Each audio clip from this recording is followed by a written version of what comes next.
fille m'a écrit pour me dire, coach, je suis un peu perturbée. Tu nous enseignes le respect, tu nous enseignes la courtoisie envers les parents. Tu nous as dit que si on veut vivre longtemps, il faut nourrir nos parents, il faut les honorer, il faut les respecter. Mais moi, j'ai un problème en ce qu'il y a ma mère. Elle m'a bénie, j'ai eu sa bénédiction, je me suis mariée avec un homme extraordinaire avec qui j'ai des enfants. Mais malgré que je ne sois mariée, elle ne me laisse pas le libre arbitre, le libre choix de vivre ma vie. And I wasn't understanding her. Je ne comprenais pas ce qu'elle voulait dire jusqu'à ce qu'elle me décortique un peu. Genre, la maman, elle a un business et malgré que sa fille vienne se marier, elle veut que sa fille continue de vivre comme elle, un peu en célibataire. Genre, tu t'es mariée, c'est très bien, mais j'ai besoin de toi, par exemple, pour m'aider au boulot. J'ai un grand business et j'ai besoin que tu sois là avec moi, par exemple, tous les week-ends dans mon ganda, pour m'aider à vendre, pour m'aider à faire ceci. Ce qui n'est pas mauvais en soi, mais c'est quand c'est quand il y a abus. Je dis toujours que trop de sel gâte la sauce. Une maman qui veut que sa fille soit toujours avec elle, c'est pas mauvais. Mais une maman qui n'a pas compris que la jeune fille qui vient de se marier a besoin de temps, a besoin d'intimité avec son mari pour bâtir la relation, bâtir un foyer, pour éduquer ses enfants, ça ce n'est pas bon. Ça, c'est une maman qui tape, mais vraiment à côté. Une maman qui est d'abord trop impliquée dans l'intimité de sa fille. Elle veut tout savoir. Et en plus, elle ne laisse pas la fille s'épanouir dans le foyer. C'est-à-dire, la petite, elle doit toujours être avec sa maman, partout où elle va, partout ce qu'elle fait. La maman, tous ses business, elle veut que sa fille soit là. Ce n'est pas mauvais d'avoir ta fille dans tes business parce que tu veux que la fille sache tout ce qu'il en est de tes affaires. Si tu meurs, elle saura comment gérer, elle saura ceci, cela. Ce n'est pas mauvais même de travailler avec ta fille. Mais il faut que tu fasses du temps pour ta fille. Il faut la laisser vivre. Il faut la laisser prendre son envol avec son mari. Il faut la laisser prendre son envol avec ses enfants. Moi, j'entends même des filles qui me disent, mais moi, je ne peux même pas parler devant mes enfants parce que c'est ma mère presque qui élève les enfants. C'est la mère qui élève les enfants. Quand la mère dit quelque chose, l'enfant dit, ah non, mamie n'a pas encore dit ceci. Quand la mère parle, l'enfant ne donne même pas du crédit à ce que la mère dit parce qu'il sait que forcément la grand-mère va venir contredire ce que la fille a dit. C'est anormal. Ce n'est pas normal. Une vraie maman, une fois que tu as mis ta fille au monde, tu l'as élevée jusqu'à un level, jusqu'à un standard, elle est assez grande, tu lui as donné la bénédiction, une fois qu'elle est mariée, retire-toi. Retire-toi. Si tu mets trop ton pied chez autrui, autrui finira par être dégoûté de toi. Ainsi dit la Bible. Je dis ça parce que souvent on a du mal à comprendre. C'est facile de lire la Bible, mais de l'appliquer à soi-même.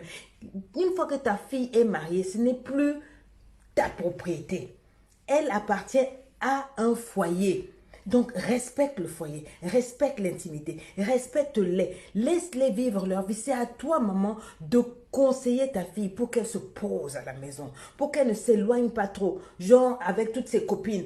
C'est toi qui dois la canaliser dans la maison, lui donner des conseils, des bons conseils pour que ta fille reste dans son foyer, qu'elle pose ses valises, qu'elle s'occupe de sa maison, qu'elle apprenne à vivre en tant qu'épouse, elle apprenne de nouvelles recettes, elle apprenne à découvrir le mari, elle apprenne à nettoyer la maison, elle apprenne à sortir avec ses enfants, avoir sa vie, à faire ses hobbies, avoir ses passions avec les enfants. Tu vois, il faut qu'elle construise son foyer. Mais si ton nez est toujours dans leur foyer, quand tu rentres, elle est mariée, tu arrives là, tu salues le mari, boum, au salon, directement tu rentres dans la chambre conjugale de ta fille. Il est où le respect? Ça, c'est un. Deux, tu soulèves toutes les marmites de ta fille. Tu commences à parler, hey, c'est ce que tu prépares ici, il ne faut pas me faire honte. Mais tu détruis. Ou bien tu viens t'asseoir avec le beau-fils et tu commences à raconter tous tes problèmes. Un. Deux, raconter les histoires de tes ex de ta fille. Raconter ça. C'est-à-dire, il y a des mamans qui aiment ça. Elle va médire sa fille devant le beau-fils.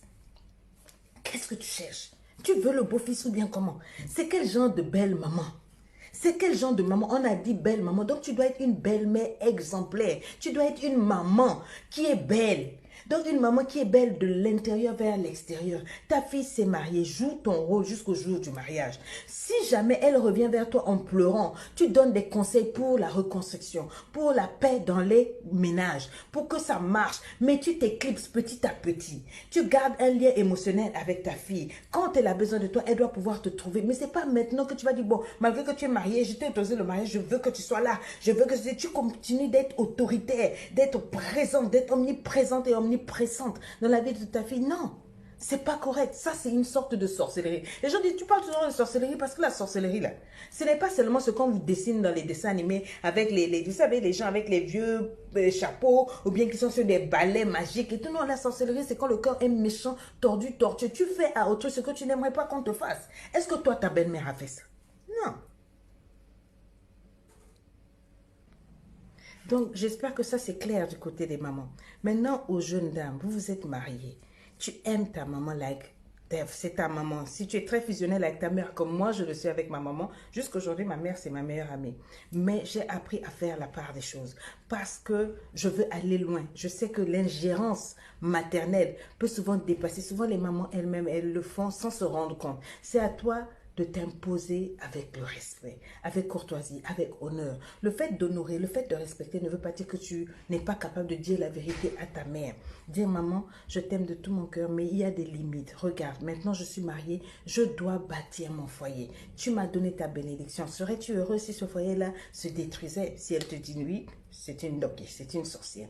Mais si elle te dit non, il faut dire, maman, là, mon mari et moi, on commence à avoir des petits soucis parce qu'il aimerait que je passe plus de temps à la maison. Il aimerait que je passe plus de temps dans notre foyer et on aimerait vraiment avoir un peu plus d'intimité. Maman, est-ce qu'on ne peut pas voir notre manière de se voir là? Par exemple, certains moments, on peut plus s'appeler, on peut plus s'appeler. Si je dis aussi plus s'appeler, tu vas mélanger les heures de téléphone, abandonner le mari, abandonner les enfants pour être avec ta mère, like 24 hours, ce n'est pas de ça qu'il s'agit. Il faut que tu prennes du recul, toi-même, que tu te rendes compte qu'il y a problème, mets les choses à leur place. Ton foyer, c'est ta priorité, ton mari, c'est ta priorité. Dire les choses avec amour et te montrer de moins en moins disponible pour toutes ces, comment on appelle, j'allais pas dire des...